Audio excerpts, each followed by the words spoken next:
საინფორმაციო ომი და BBC როგორც ამ ომში გამოყენებული იარაღი. საქართველოს წინააღმდეგ მიმართული დეზინფორმაციას ხდომათა დარბაზში განხილვის ერთ-ერთი მთავარი თემა იყო. პირველი საპარლამენტო უმრავლესობის ლიდერი იყო. ირაკლი კირცხალია ბრიტანულ ცილისწამებას ბრიტანეთის ყოფილი პრემიერ-მინისტრის სიტყვებით უპასუხა.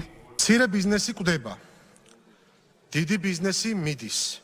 ადამიანებს საკუთარი კბილების ამოღება უწევთ, რადგან სტომატოლოგთან მისვლა არ შეუძლიათ. ჩვენ შემოყავს მიგრანტები, რომლებსაც ჩვენი ქვეყნის განადგურება სურთ.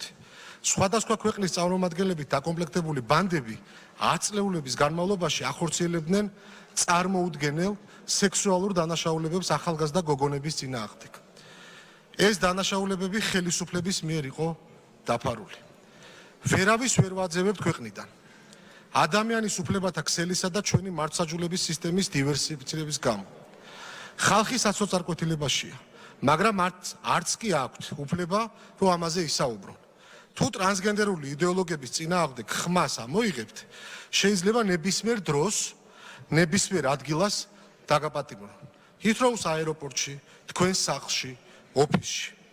ერი, რომელმაც გამოიგონა სიტყვის თავისუფლება და სწორედ 1695 წელს დაარსდა თავისუფალი პრესა. ახლა სახელმწიფო ცენზურის სამშობლოა.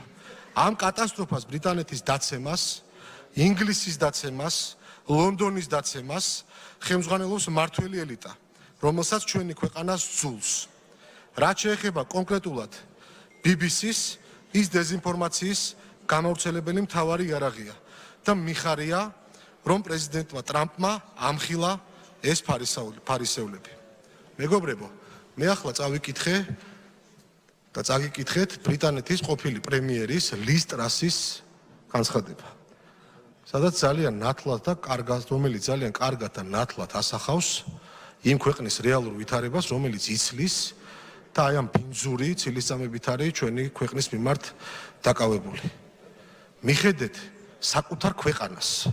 საპარლამენტო უმრავლესობის თქმით BBC-ს მიერ გავრცელებულ დეზინფორმაციას ეგრეთ წოდებული კამიტის გამოყენებასთან დაკავშირებით წერტილი სუსის გამოძიებამ დაუსვა, რომელმაც ამ ნივთიერების გამოყენება არათუ გამორიცხა, არამედ თქვა, რომ კამიტი შინაგან საქმეთა სამინისტროს არასდროს შეუწყიდია. თუმცა საპარლამენტო ოპოზიცია სუსის ამ გამოძიებას მაინც არ ენდობა.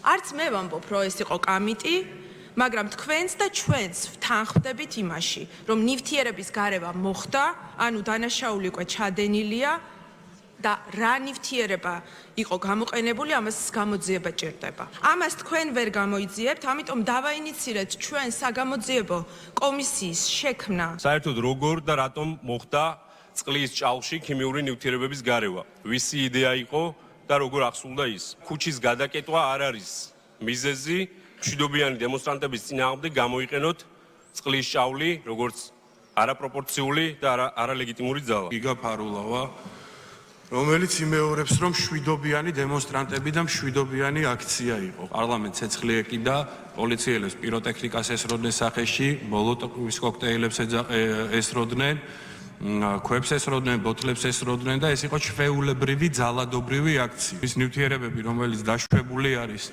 წყლის ჭაუში მათი გარევა, როდესაც აქციები არის ძალადობრივი, ხომ ეს ჩვეულებრივი პრაქტიკა არის, ჩვეულებრივი პრაქტიკა არა მარტო საქართველოში, გერმანიაში, საფრანგეთში, ბრიტანეთში, ნებისმიერი დემოკრატიული ქვეყანა შემიძლია ჩამოუთვალა. გამოძიება დასრულებულია, ყველაფერი წერტილი აქვს დასმული. 12 წელია პროპაგანდისტულად და უშინაარსოდ გაბრალებენ, რომ ქართული ოცნება პრორუსული ძალაა.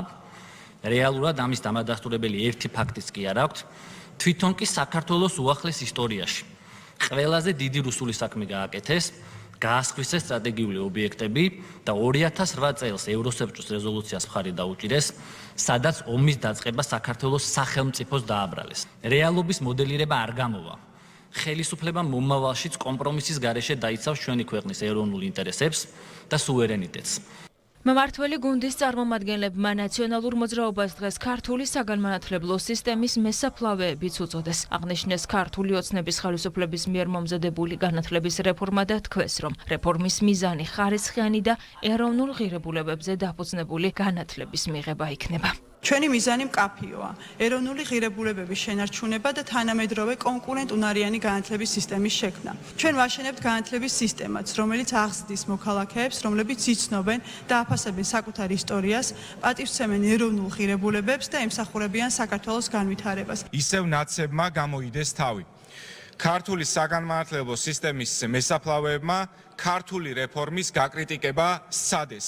თითქოს ეს რეფორმა ზღუდავს აკადემიურ თავისუფლებას. კონსტიტუციის 27 მუხლი არათუ ირღვევა, არამედ ხდება ამ ჩანაწერის გამტკიცება და ყოველდღიურობაში მისი დანერგვა. მითი მეორე, თითქოს სკოლის დამთავრების შემდეგ ვისაც სურვილი ექნება, უცხოეთში ვეღარ გააგრძელებს სწავლას. აბსურდი. მითი მესამე, თითქოს აბიტურიენტს მხოლოდ ერთი პროგრამის არჩევა შეეძლება. მტკნარი სიცრუე. ერთი ქალაქი, ერთი ფაკულტეტი არავის შეუზღუდავს კერძო ან სხვა საჯარო უნივერსიტეტის ან სხვა პროგრამის არჩევის ოფციას. პარლამენტში დღეს საშემოდგომო სესიის ბოლო პოლიტიკური განცხადებები გაკეთდა. სესია 19 დეკემბერს დაიხურება.